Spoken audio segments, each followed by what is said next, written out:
Então, muito bom dia a todos. É sempre muito bacana realizar esses eventos, porque a gente tem a chance de reencontrar, né, clientes, parceiros, amigos interessados nesse tema de sucessão. Para quem não me conhece, eu sou o Rogério, estou aqui junto com as minhas sócias, a Ana e a Cíntia, para fazer o 6º encontro falando em sucessão. Esse formato desse encontro falando em sucessão foi criado agora, né, nessa temporada dos encontros virtuais. É uma série de encontros específicos para famílias empresárias, para troca de experiências e para inspirações, como vocês vão ter hoje aqui. Lembrando que a Uni é especializada em sucessão e governança de empresas familiares. É a única do Brasil que integra um modelo próprio, com uma equipe multidisciplinar e contempla os aspectos tanto relacionais e familiares como a estruturação jurídica nos planejamentos de sucessão. A Uni já atendeu mais de 200 famílias, né, em todo o Brasil, acumulando uma longa experiência prática em processos complexos de sucessão. A gente também tem uma vinculação acadêmica bastante importante. A Ana aqui é coordenadora do curso de Gestão de Empresas Familiares da GV. Nós todos somos professores e também, né, a partir de 2018, estabelecemos um vínculo ali de parceria com o Baruch College de Nova York. Então, vamos ao nosso encontro. Como é que vai funcionar essa dinâmica? Esse encontro tem uma duração de 1 hora. Todos os participantes vão poder fazer as suas perguntas via chat. Então, aqueles que ainda não identificaram, no rodapé do aplicativo do Zoom, existe uma opção lá de ferramenta que se chama chat ou bate-papo. Vocês, por favor, encaminhem suas perguntas ali. A Ana Rita vai administrar essas perguntas e ela vai encaixando cada uma dessas perguntas ao longo da nossa conversa, desse bate-papo, tá? E durante todo o evento, então, os microfones dos participantes vão permanecer fechados. Hoje, a gente tem 2 convidadas muito especiais. Estamos aqui com a Valquíria Gattermair Ribeiro, que é fundadora e diretora do Colégio Vértice, aqui de São Paulo, e a sua sucessora, a Patrícia Gattermair Ribeiro. Para quem não é aqui de São Paulo, o Colégio Vértice, ele é uma das mais renomadas escolas de São Paulo. Ele está há mais de 10 anos aí entre as primeiras colocadas do Enem. Nós, como consultoria especializada, tivemos o privilégio de apoiar essa família no processo de sucessão, né, do Vértice, e foi nessa experiência que a nossa admiração, tanto pela família como pelo colégio, cresceu ainda mais. Nós somos super fãs de vocês, viu? Hoje a Patrícia e a Valquíria vieram, assim, gentilmente compartilhar as experiências delas em sucessão, em especial para o nosso tema de hoje, que é o trabalho em família. Então, Valquíria e Patrícia, super obrigado por aceitarem mais esse convite nosso. A gente tem certeza que vai ser super inspirador para todos vocês participantes. E eu queria começar, então, perguntando para a Valquíria, para que você, Valquíria, pudesse contar brevemente a história do colégio, né? Falar um pouquinho da sua configuração familiar e a chegada da Patrícia, né, dentro do planejamento da sucessão. Pode começar, por favor? Eu acho que a parte de educação está no meu DNA, sabe? Porque desde pequenininha eu sempre gostei de ensinar, de participar de escola e coisas assim, e tinha sempre um grande desejo de quando eu crescesse e ficasse gente, de eu fazer a minha própria escola, né? Mas lógico que conforme eu fui crescendo, eu fui deixando esse sonho de lado, porque era difícil nos tempos que eu comecei, na década de 70, eram uns anos bastante difíceis. E daí eu casei, tive a Patrícia, a Adriana, que é minha outra filha, e um dia eu tive que procurar uma escola para a Patrícia, né? Aí tinha uma escola muito famosa perto de casa, e eu falei, bom, vou experimentar. Ela foi para o que antigamente chamava mini maternal.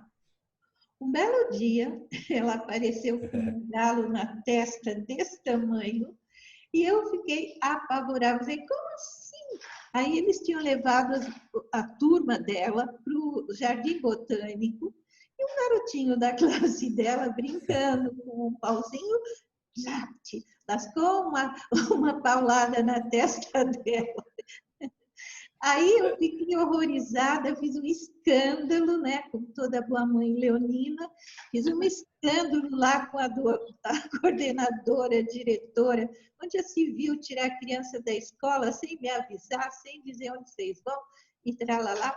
Falei, pronto, acabou. Agora que eu vou fazer a minha escola mesmo, onde eu vou pôr as coitadinhas, né?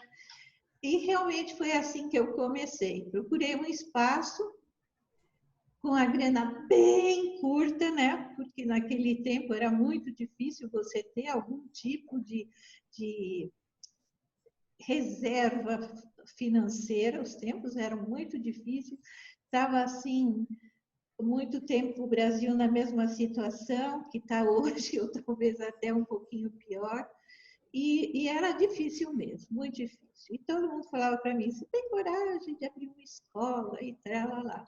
Mas também era aquela história de toda mulher tinha que ser ou professora ou secretária, nada além disso, né? Empresária nem se fala. Aí eu consegui um lugar para fazer a escola do jeito que eu queria, cheio de árvores, tinha um pomar. A escola é no Campo Belo, e no Campo Belo era um lugar onde viviam muitos alemães. E as casas eram antigas e tinham aqueles jardins grandes, quintal, mais de 1.000 metros cada terreno, porque aqui era selva, né? Meu professor do colegial falava assim, que se você pegou para vir na escola hoje, né? Que era um mato aqui.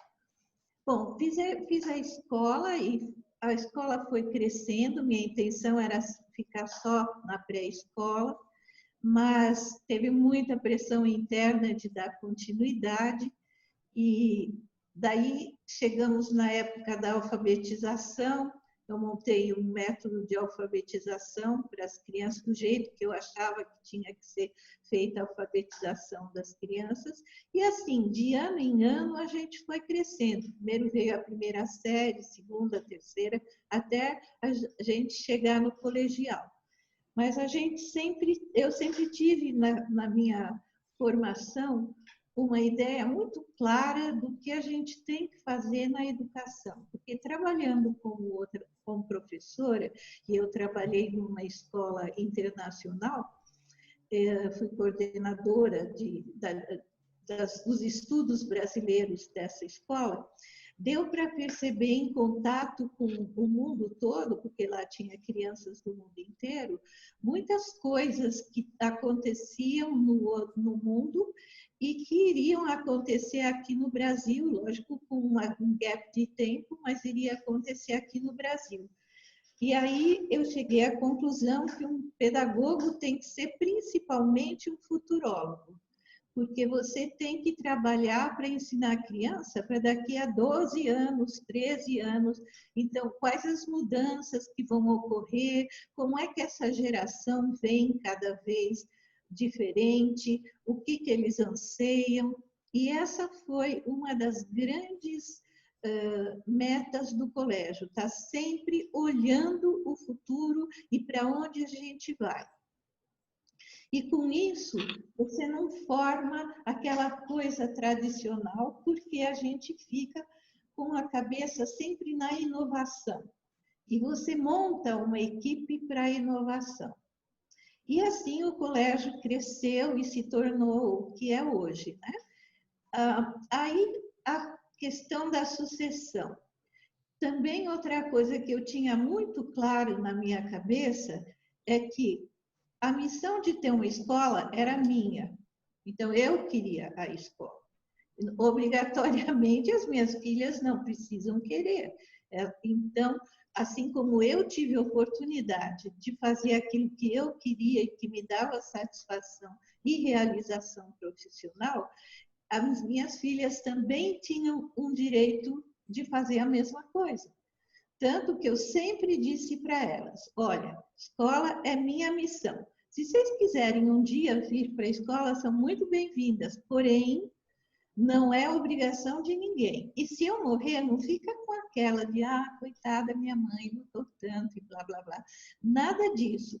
Vende e cuide da vida. Então, não é uma coisa em que eu estava absolutamente apegada, que eu tinha que ter uma sucessora, senão ia ter um troço. Daí aconteceu que um belo dia, a Tricinha, porque sabe como é mãe orientadora, diretora, professora, está sempre conversando com os filhos e contando coisas, né? Dando conselho e tudo mais.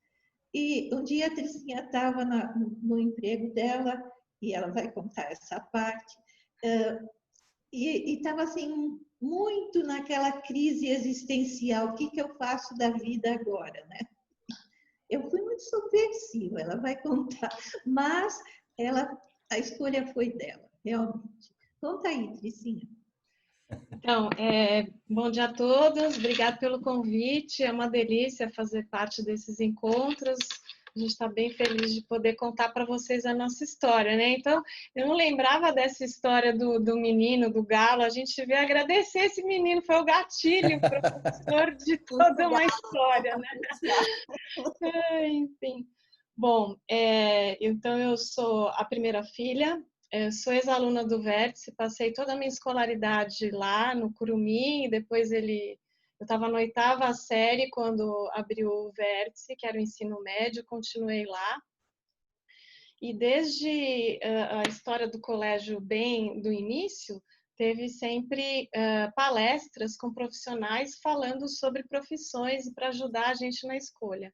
Desde o princípio, eu fui inspirada por administração, eu estava na dúvida com engenharia, mas olha que curioso, ao ver a palestra do meu pai, que era economista, falando sobre administração e marketing, porque ele já tinha trabalhado nisso, eu falei, nossa, tem tudo a ver comigo, é isso que eu quero fazer. E, de fato, não sofri pressão de nenhum deles para seguir a carreira na escola, sempre com bastante liberdade para a escolha do que eu realmente gostaria de fazer. E, para isso, fui prestar a GV e entrei na GV, que aqui todos são professores, eu tenho muito carinho por essa escola. E, ao longo da escola, se confirmou minha trajetória em marketing, e eu comecei a trabalhar, sempre tive sonho de trabalhar em multinacionais, aí fui trabalhar naquela época a Kodak, que era uma empresa legal, naquela época nos anos 90.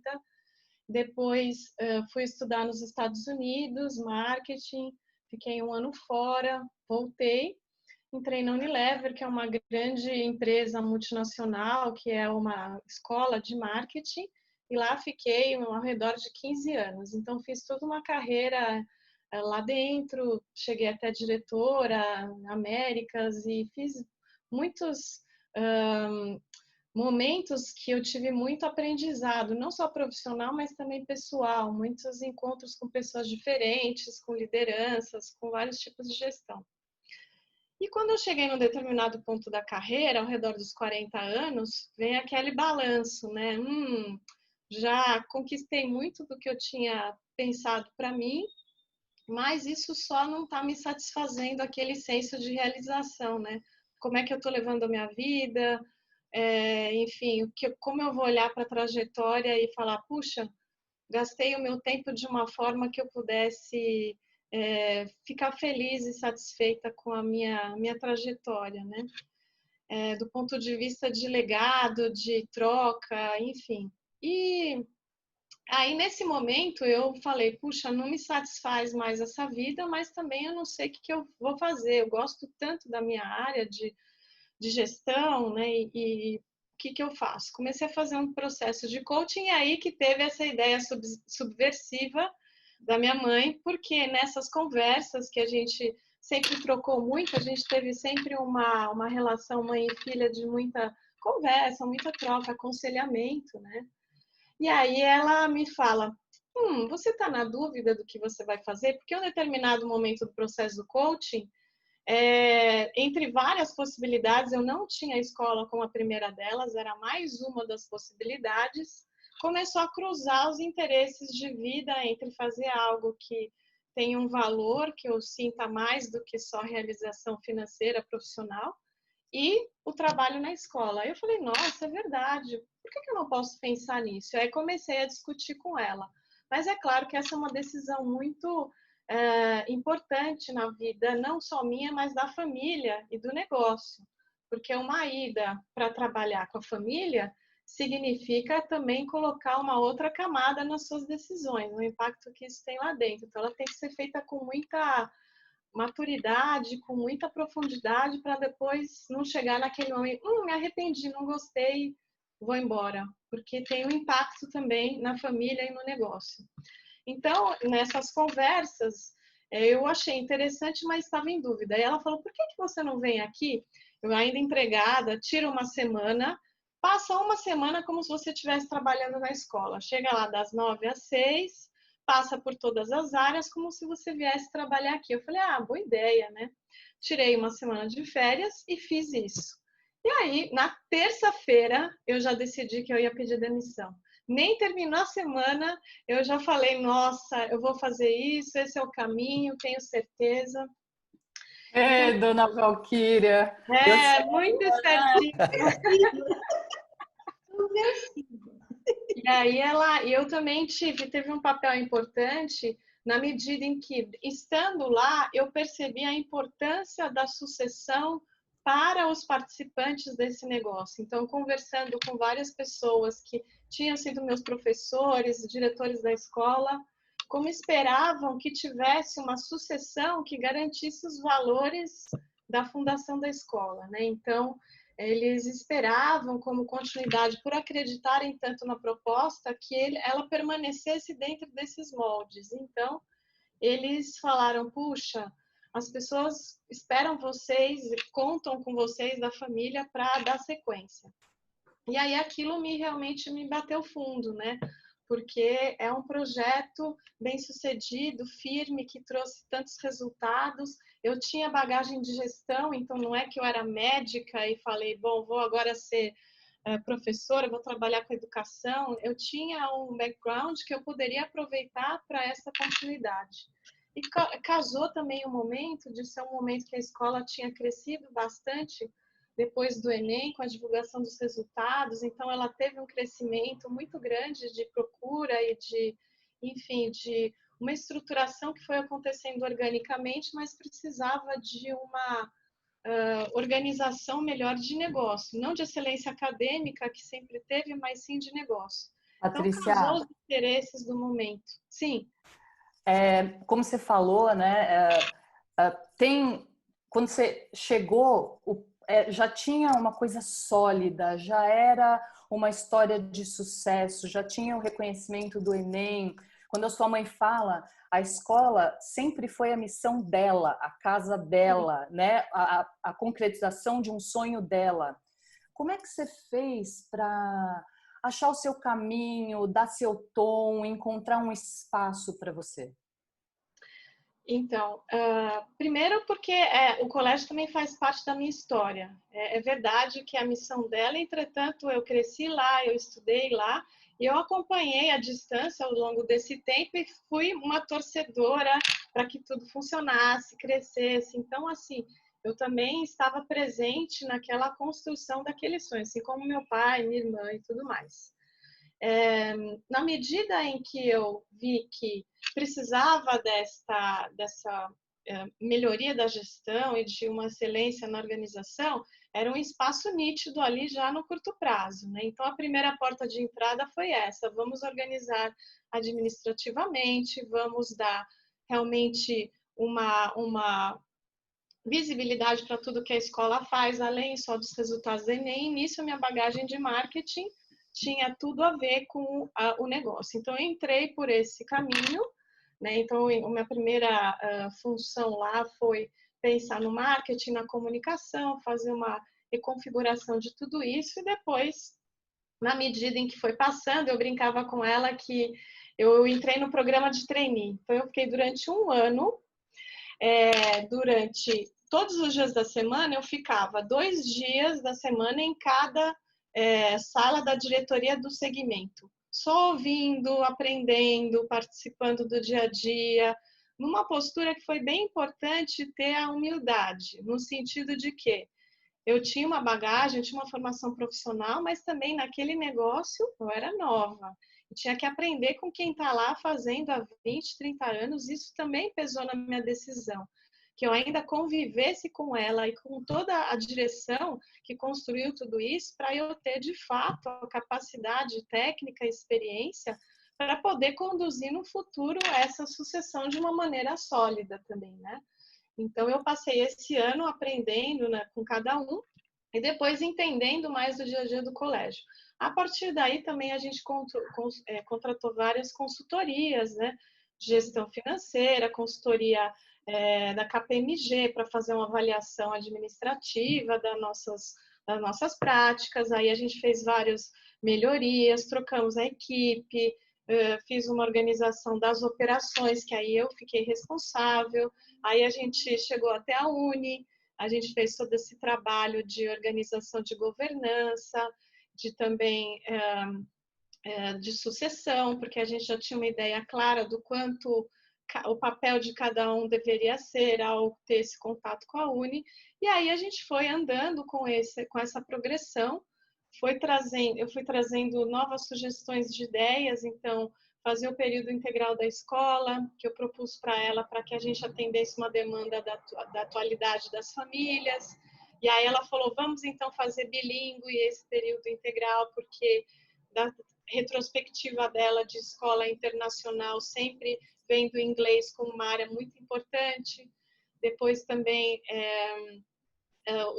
eu também fiz um incentivo ao esporte dentro da escola, que era algo que eu, durante a minha estadia como estudante, me apaixonei e levei isso para a minha vida até hoje. Eu sou fanática por esportes. Quem me conhece sabe que eu assisto Esporte TV, eu ligo e já ligo, chego em casa e ligo Esporte TV, vejo o caderno de esportes do Estadão, porque eu adoro. E isso vem do meu legado na escola. Então, foram áreas que eu fui trazendo também e achando esse meu espaço, e agora nos últimos anos um pouco mais de envolvimento na área propriamente dita da escola pedagógica, para poder de fato também participar das decisões mais ativamente, tocar o dia a dia e estar nessa trajetória de preparação para uma sucessão futura. Só para complementar o que a Trícia falou, eu falei para vocês que uma pedagoga tem que ser futuróloga, né? Enquanto a escola era relativamente pequena, eu pude fazer também essa parte administrativa, mas eu sabia que isso era meu calcanhar de Aquiles. Eu precisava ter alguém que não só cuidasse dessa área mais administrativa, como também alguém que entendesse na divulgação do que a gente fazia. Me incomodava muito o pessoal dizer, porque o VEX é escola militar, tem que estudar muito, se não se mata de estudar, não consegue nada, o que é exatamente o contrário do que acontece na escola. E isso precisava ser divulgado, né? Porque o que a gente ensina são hábitos de estudo. É difícil você ir para uma escola e não ter nenhuma orientação de como estudar. Eu me lembro bem de quando eu comecei, que a professora falava, você tem que estudar, e eu ficava com 1000 questionamentos. Estudar o quê? Como é que faz isso? Então, essa foi uma preocupação. Se eu pudesse me ater só à área pedagógica, seria o melhor dos mundos. Então, a Patrícia veio realmente pegar, e eu sempre falo isso, a parte que eu não gosto. E eu fiquei só com a parte que eu gosto. Ela ficou com a parte que ela gosta. Então, foi um bom casamento. Embora agora ela falava, mãe, de pedagogia eu não entendo nada. Mas agora o pessoal está procurando a Patrícia, em vez de me procurar. E eu fico tão feliz, porque, na realidade, isso mostra que o trabalho que nós estamos fazendo e a confiança que o grupo tem na Patrícia está crescendo a cada dia. E eu vou poder, devagarinho, não vou parar, porque eu acho que parar é quando você morre, mas eu vou continuar lá, mas num segundo plano. E isso me deixa muito contente, porque todas as dúvidas que ela tem, ela vem me perguntar e eu vou dizendo. Mas já tem muita coisa que ela faz que eu nem sei o que é que ela fez. Nossa, que ótima. Um complemento. Um Pode complemento, falar. porque ela disse que é sobre educação que eu fiquei com a parte que eu gosto. Realmente eu amo essa parte da gestão de uma empresa, isso eu sempre gostei desde cedo. Mas educação é aquele bichinho que te morde e aí te cativa para sempre. Então, na medida em que eu fiquei no dia a dia da escola, eu também fui me apaixonando por essa área que, a princípio, não era a minha primeira paixão, né? Então, agora, depois de todo esse tempo na escola e tendo mais contato com o dia a dia pedagógico mesmo, essa paixão foi crescendo e cada vez mais. Então, agora até tenho feito alguns cursos nessa área para realmente me apropriar, além da experiência do dia a dia, né? Eu fico brincando que eu tenho a grande vantagem de ter tido um mentoring com ela há 8 anos, todos os dias, né? 7 dias por semana. Então, realmente, isso é uma grande lição. Eu tenho que, é óbvio, fazer a preparação acadêmica também, mais de mentoring do que como ela toma as decisões e como as coisas são decididas. Isso sempre foi bastante importante, de bastante troca. Eu sempre quis saber da onde ela partia para tomar as decisões, qual era o raciocínio, o que ela colocava em prática. Então, eu vi uma pergunta ali no chat falando sobre o que não mudou com a chegada da Patrícia. Então, eu posso responder. Patrícia, não vamos entrar ainda nessa pergunta. Deixa eu fazer uma pergunta que tem a ver com essa questão dos 8 anos que vocês estão juntas, né? Eu queria perguntar para a Valquíria.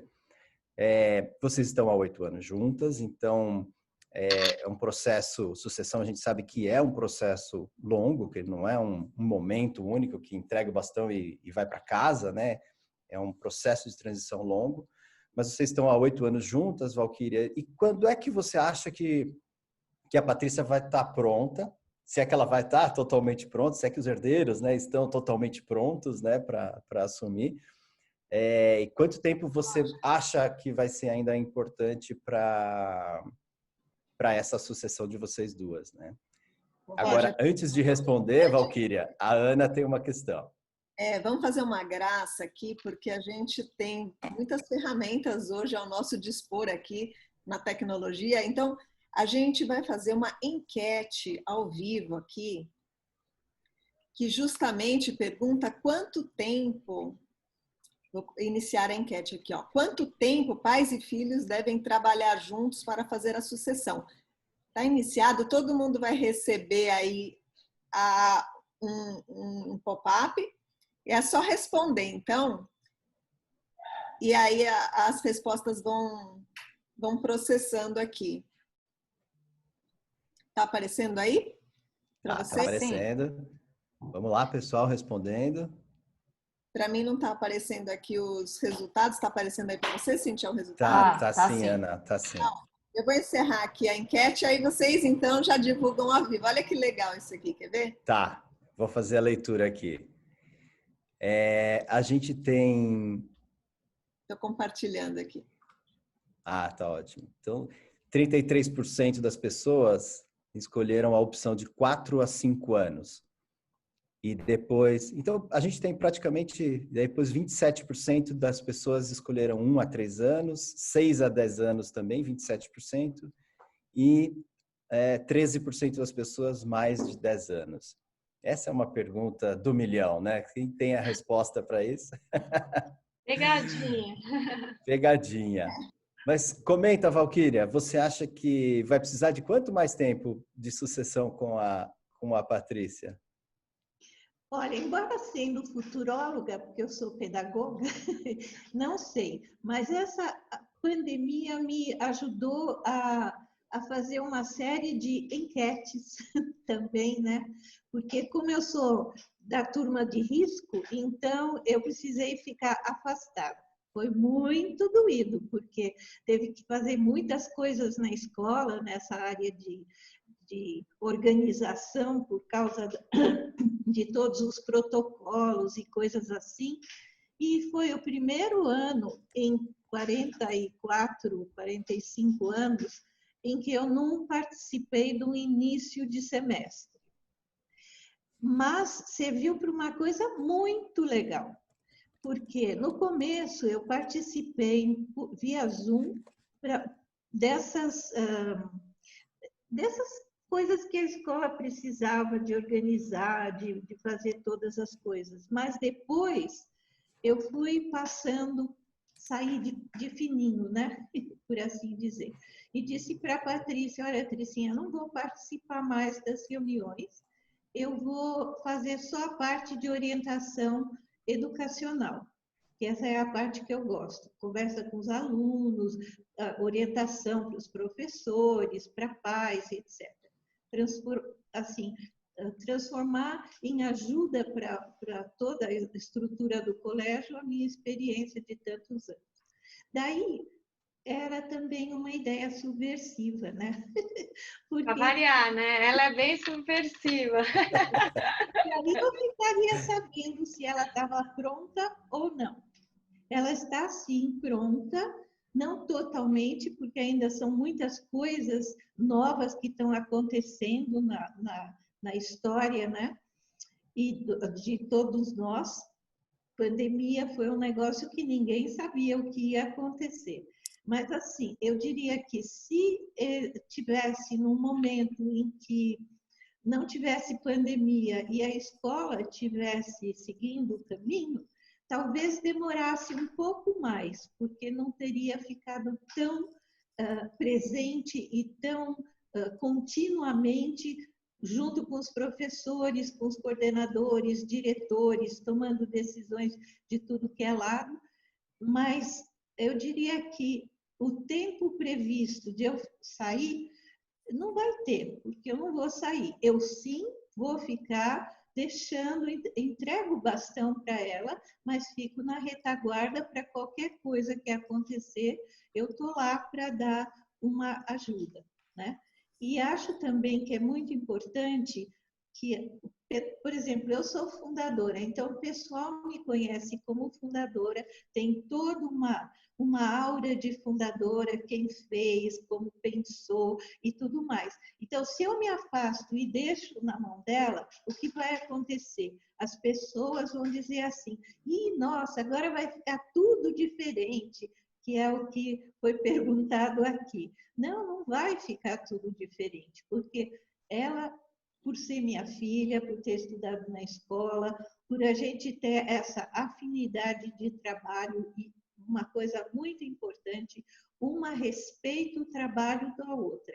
Eu posso não concordar com o que ela faz, no entretanto, eu acho que ela tem o direito de fazer aquilo que ela acha, até para se errar, eu saber, já estou pensando no plano B para consertar se errar.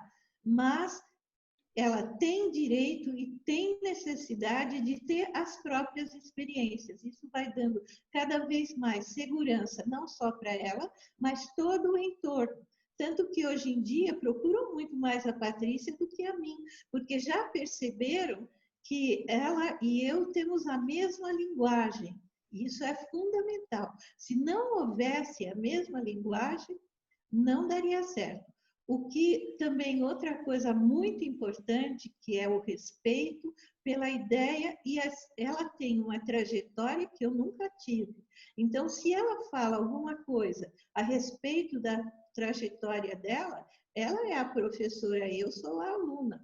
Então, eu tenho que respeitar o que ela fala e acatar o que ela fala. A parte toda de divulgação do vértice, das coisas que a gente estava fazendo, que é um sonho que eu tive sempre, porque a gente faz tanta coisa que nem cabe, né? Ela conseguiu mostrar para todo mundo tudo que o vértice faz.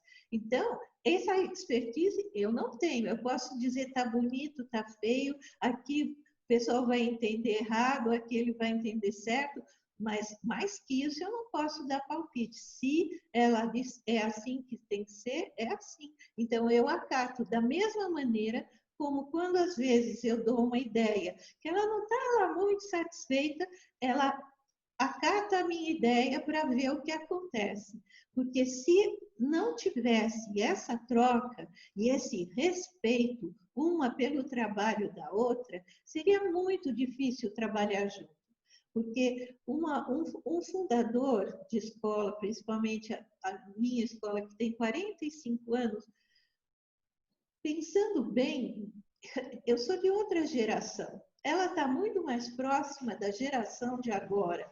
Então, ela vai entender muito mais. Inclusive, os professores são muito mais perto dela do que a turma que começou comigo. Então, ela tem diálogo melhor e entende melhor as coisas. E todo esse conjunto de coisa que eu chamo de respeito uma pela outra, porque na escola nós somos duas profissionais. Não é mãe e filha. Ela é uma diretora da escola e eu também.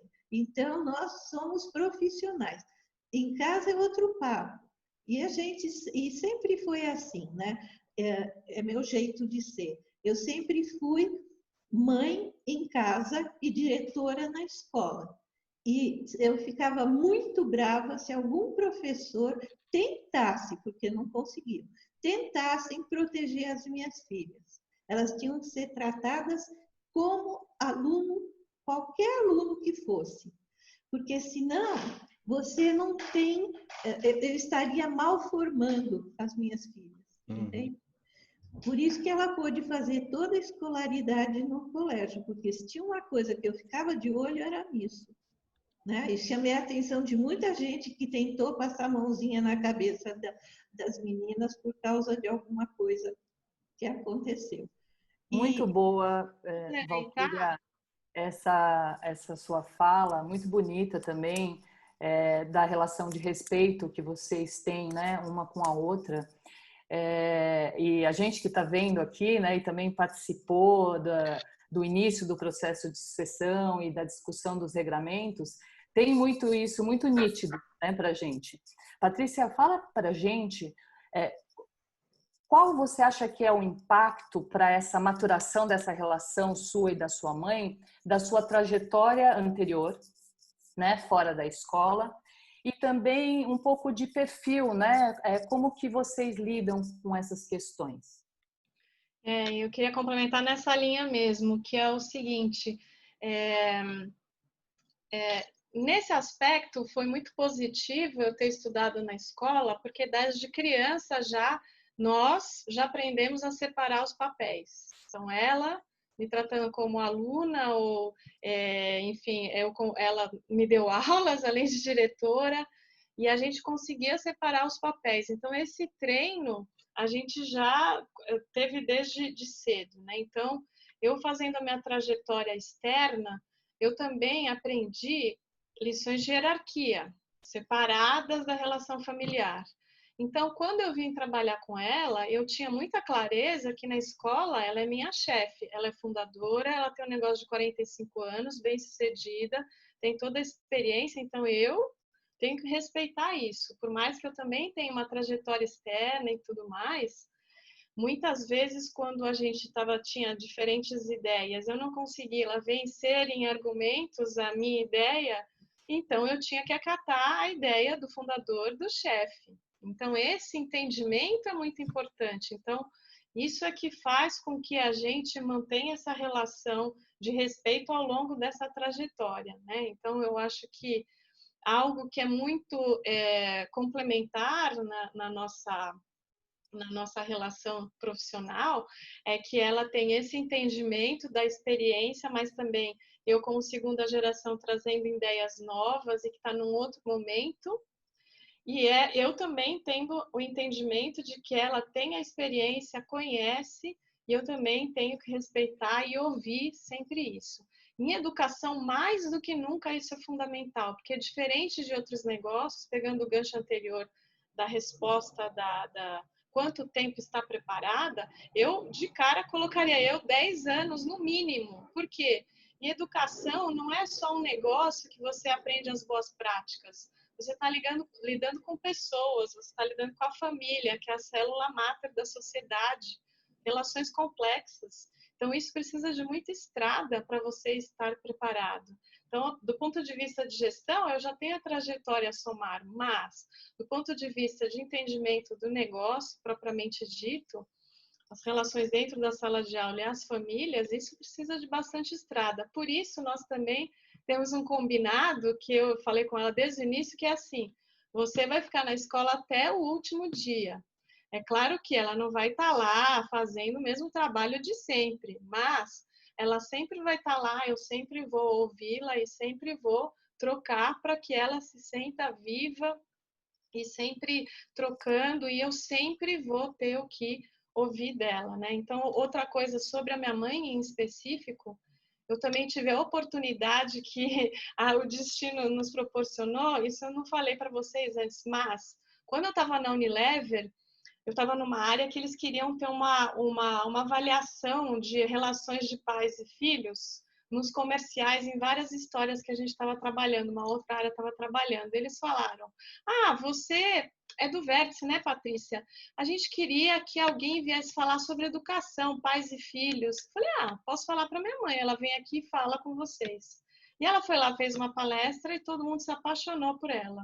Falaram, nossa, sua mãe é o máximo, ela é fantástica, vamos chamar ela. E aí tinha realmente uma série de episódios para serem avaliados, tinha personagem criança, os pais, e ela veio prestar uma consultoria para as agências de propaganda e para as equipes de marketing na América Latina para falar sobre pais e filhos.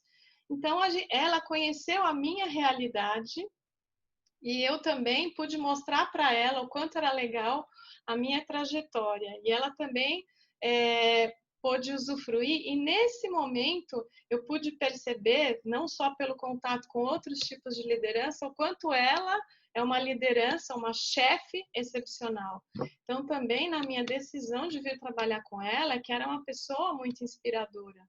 Então, isso Patrícia, também somou na decisão profissional.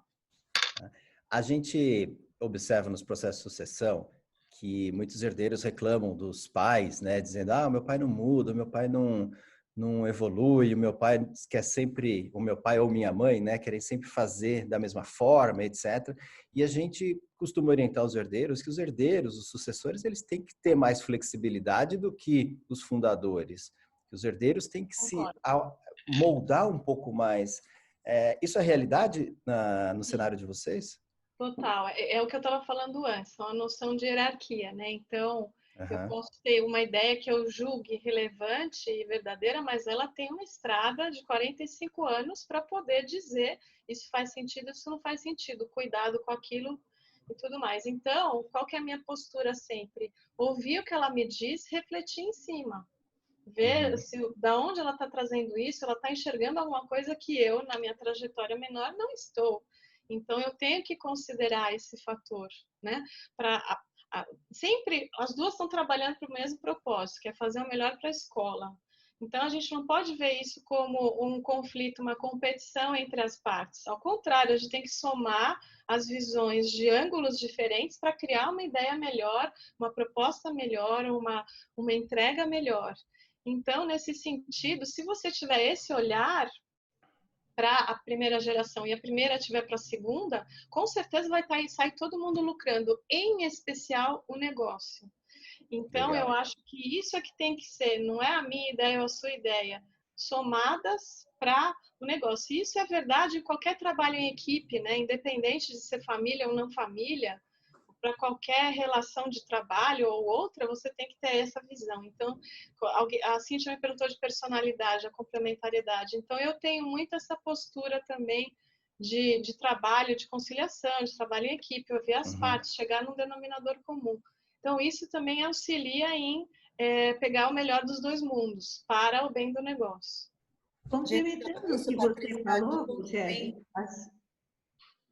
desculpa, Valquíria. A gente chama isso de consenso, né, Patrícia? A gente fala muito sobre consenso, que o consenso, ele não é um concordar com o outro, ou a gente votar e chegar aqui, então, qual foi a maioria, mas haver um diálogo, haver uma conversa, e muitas vezes essa conversa resulta em uma opinião e uma decisão completamente diferente daquilo que era o original, né? E essa progressão de comunicação, de conversa, de diálogo é que é se chegar a um consenso, né?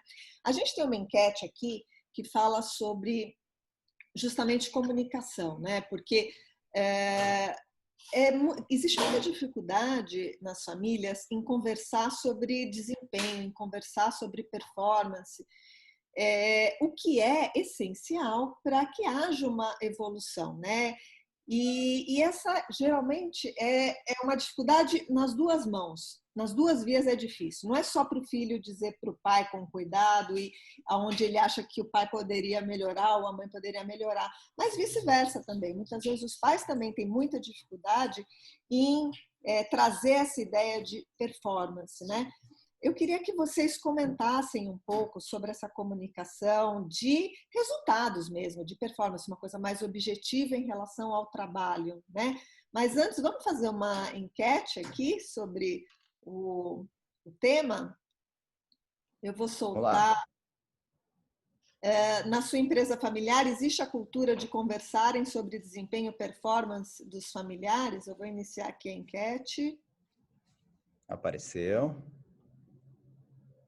Começaram a responder.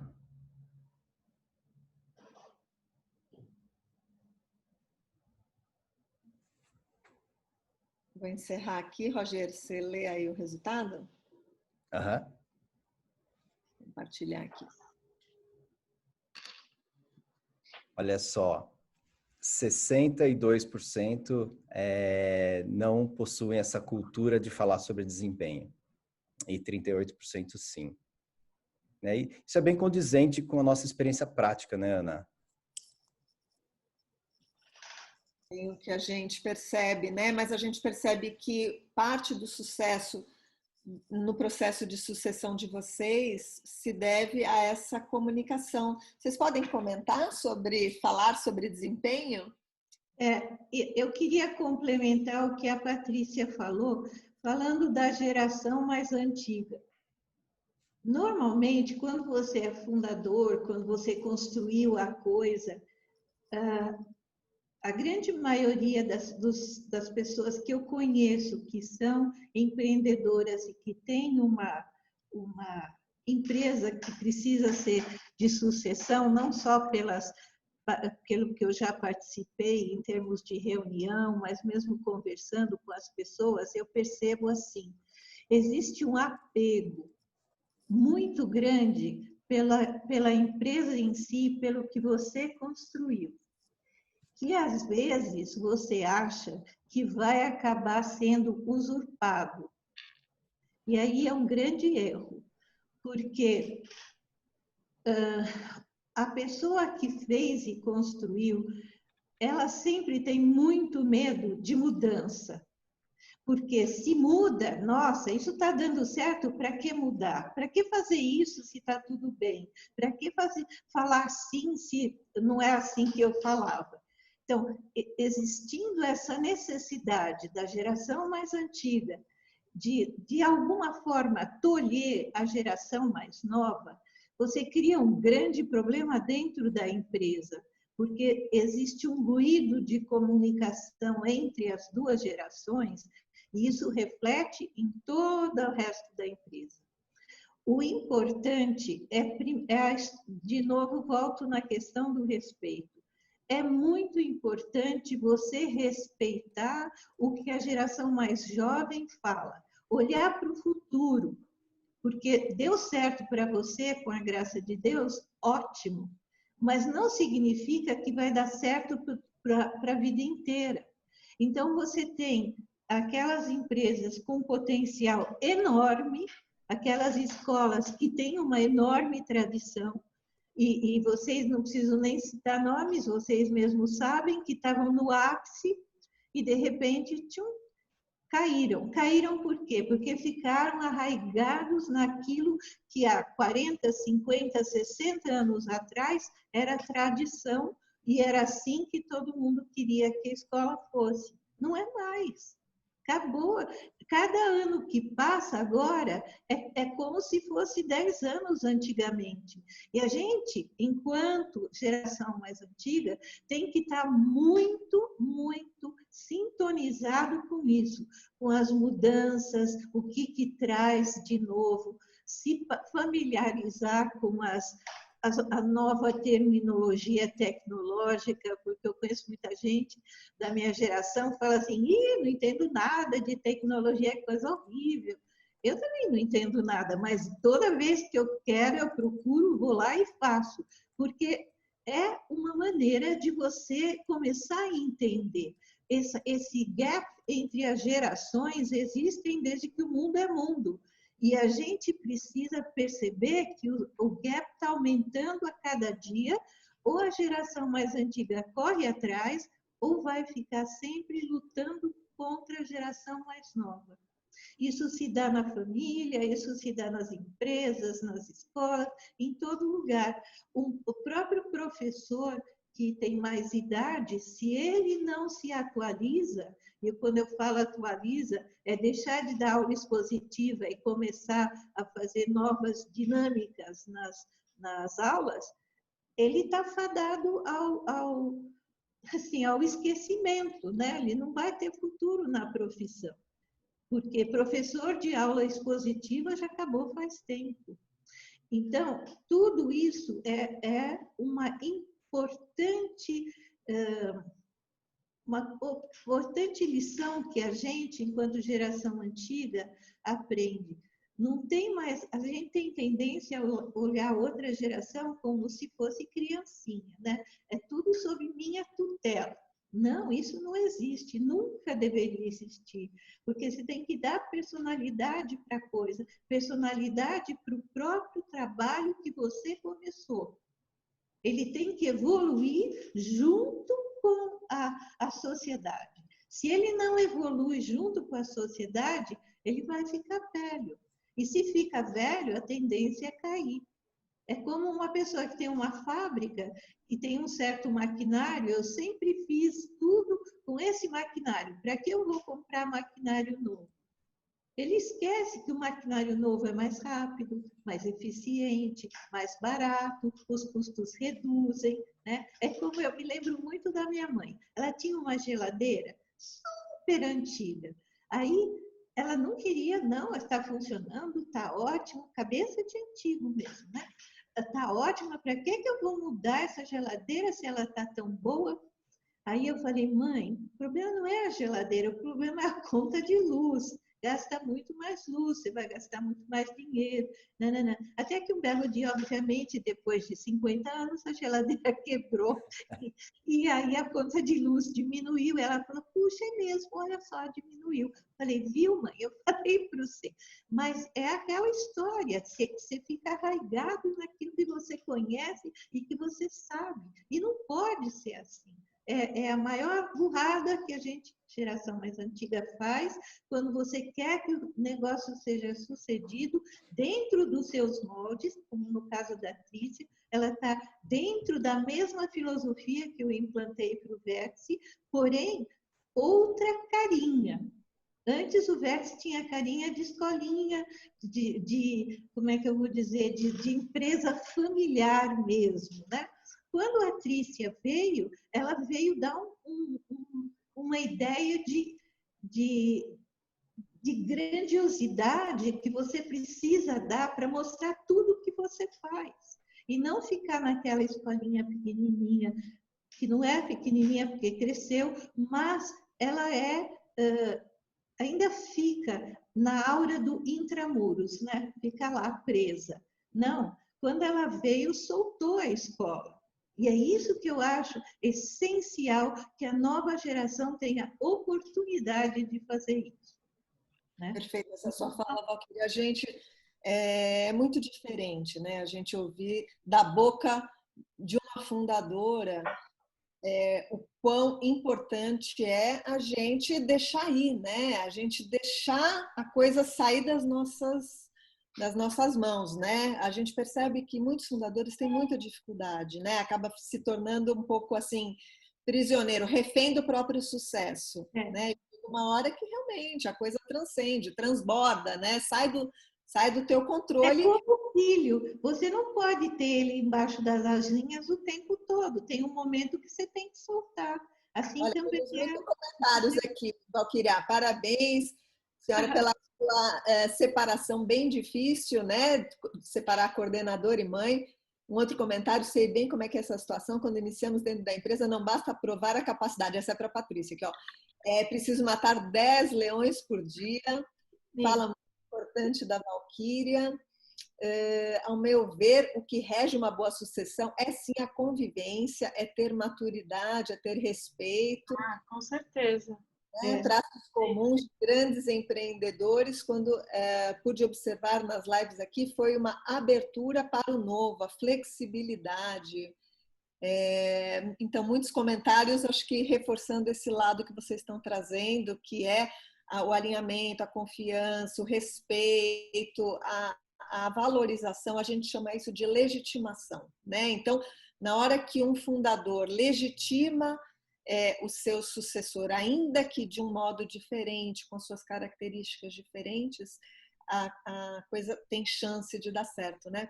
Patrícia, tem uma outra pergunta aqui que me mandaram no privado para você dar umas dicas aí de como matar esse leão aí, como usou um colega aqui, como matar esses leões, porque não é fácil.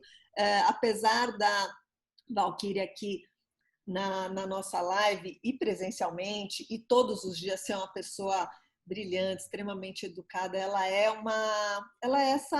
essa pessoa encantadora que a gente está vendo aqui. Mas eu tenho certeza que no seu dia a dia não é simples assim, né? Que você tem lá um leão para matar todos os dias para convencê-la sobre uma ideia que talvez não seja exatamente aquela originalmente tinha. Você tem as suas estratégias, não é, para emplacar. Então, que dicas que você pode dar para aqueles sucessores que estão aí 10, 15 anos atrás de você e que também vão enfrentar aí alguns desafios?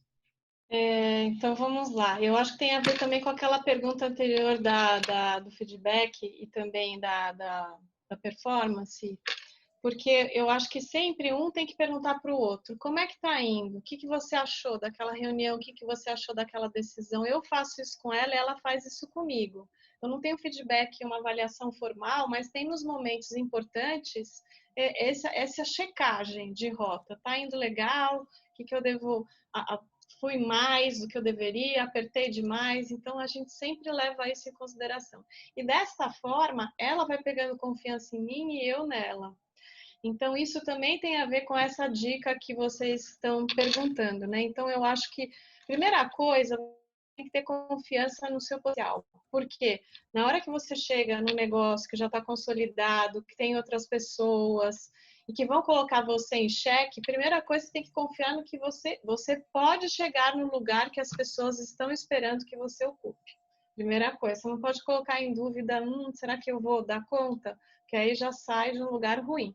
Por outro lado, você também não pode exagerar no sentido, eu já sei como é que faz, e não ouvir, não perceber o que está acontecendo ao redor, e ir ajustando o que é necessário para ganhar a confiança dos outros, como ela estava dizendo. Então, eu acho que você tem que, como toda uma relação profissional, você tem que ir ganhando a confiança de todos conforme as situações vão acontecendo. Então, não pode desistir nunca.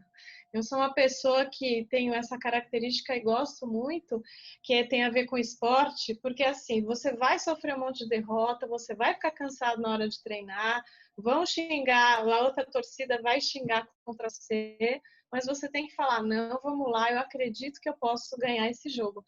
Então, você tem que ir seguindo e perguntando para o técnico, como é que está indo? Foi bem no jogo? Essa tática está certa? É assim que eu devo ir? E quando der umas chamadas, também você não ficar combalida, né? Falar, vou refletir, vou mudar minha postura. Então, também tem que ter essa abertura para o novo, né? Porque quando você chega num negócio que já está consolidado, você vai ter que também tá preparado para reveses.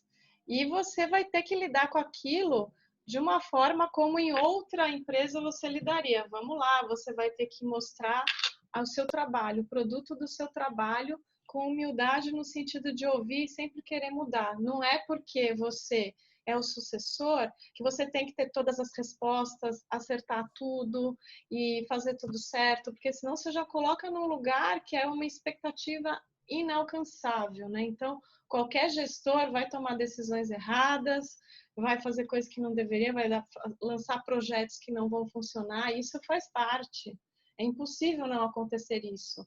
Mas, quando acontecer, tem que usar aquela experiência. E aí, por que será que a gente foi por esse caminho? Vamos fazer diferente da próxima vez?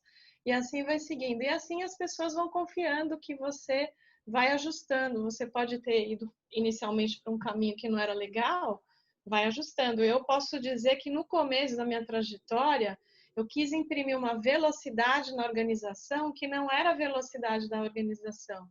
Então, no início, eu sofri muito, e sofri muito, todos sofreram ao meu redor, porque temos que fazer, eu vindo com aquela cabeça de multinacional, de rapidez, de vamos fazer, e na educação eu entendi, depois de um tempo, que tem um ritmo, eu tenho que respeitar esse ritmo. Eu posso ter e devo perseguir os objetivos e querer que haja melhorias, mas eu tenho que entender a velocidade que a organização consegue. Então, eu também tive que ajustar isso. Demorou um tempo, eu percebi, minha mãe foi ponderando, eu fui percebendo dos feedbacks ao redor de poder calibrar isso melhor. Então, é um aprendizado do dia a dia. Em especial, olhar o que está acontecendo na organização, né? Entender o que está... Isso é a minha retrospectiva de marketing. Você olhar o seu público, olhar a sua audiência, entender o que está se passando, entender o que está acontecendo e poder ajustar, modular suas decisões com isso, né? E sempre trocar. A experiência, né? Eu sempre lembro, é uma mentora incrível que muitos gostariam de estar tendo esses aconselhamentos como uma história de sucesso, então aproveite. Eu acho que para a segunda geração, aproveite isso. Né? Aproveite o tempo que você tem com a primeira geração para aprender o máximo possível. Porque, além de tudo, são seus pais, sua família, e querem o seu bem, tem amor ali, então melhor ainda do que uma relação profissional que é mais fria, pode te ajudar. Então, vamos usar o que é melhor disso, né? O amor que tem pelo negócio, por você, para poder fazer esse aprendizado para todos progredirem, né? Então, eu acho que se for por um caminho de conflito, lembra sempre disso, é o amor que faz, o amor pelo negócio é que fez o fundador chegar no sucesso que está hoje. É gostar tanto daquilo que traduz em realização, em um lugar positivo, de sucesso. Então, o amor sempre você tem que ter um amor pelo negócio. Outra dica que eu dou é, só vá trabalhar no negócio da sua família se você também ama aquele negócio. Não veja aquele negócio como um gerador de recursos e dividendos não. Se você for com esse olhar, o negócio vai acabar, porque no extremo, né? Porque na verdade assim é esse amor colocado lá que vai gerando todo esse capital, né? Então eu acho que tem que ter esse princípio nunca esquecido entre as gerações, o amor entre as partes para o negócio, você por aquele dia a dia, senão não vai funcionar. Essa fala dela é importantíssima, porque é exatamente isso que faz a diferença no nosso relacionamento. A gente adora a escola, eu não vejo a escola só como minha realização, é do grupo todo que está comigo há vários anos, e ela tem a mesma ideia. O negócio, quando você faz e você vai porque os pais obrigam, ou porque você acha que lá é o seu sustento, ou porque você acha que, nossa, já está pronto, eu não preciso começar zero, e qual for a sua razão, é a pior coisa que você pode fazer é ir com essa cabeça. Você tem que ir com a cabeça, como a Tricinha falou, de gostar efetivamente do que você vai fazer.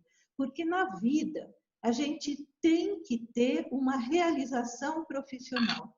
É a que te sustenta nos momentos de crise, tá bom, não estou bem aqui, mas profissionalmente eu estou fazendo uma coisa legal.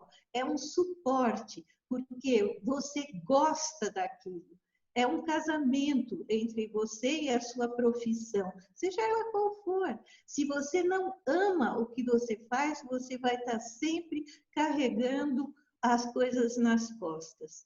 E eu tenho uma outra filha que não se interessa de trabalhar na escola. Ótimo, ela vai fazer a coisa dela. E eu não estou chateada com isso e nem acho que ela vai interferir depois, porque ela está também tendo esse aprendizado da procura da realização profissional. Isso é fundamental. E se você não ama o que você faz, você é infeliz. Porque você não tem aquele pique de ir, você não tem aquela criatividade que é necessária quando você precisa inovar, está aberto para coisas novas. É sempre muito excitante você ver, oba, a gente pode fazer isso, a gente pode fazer aquilo.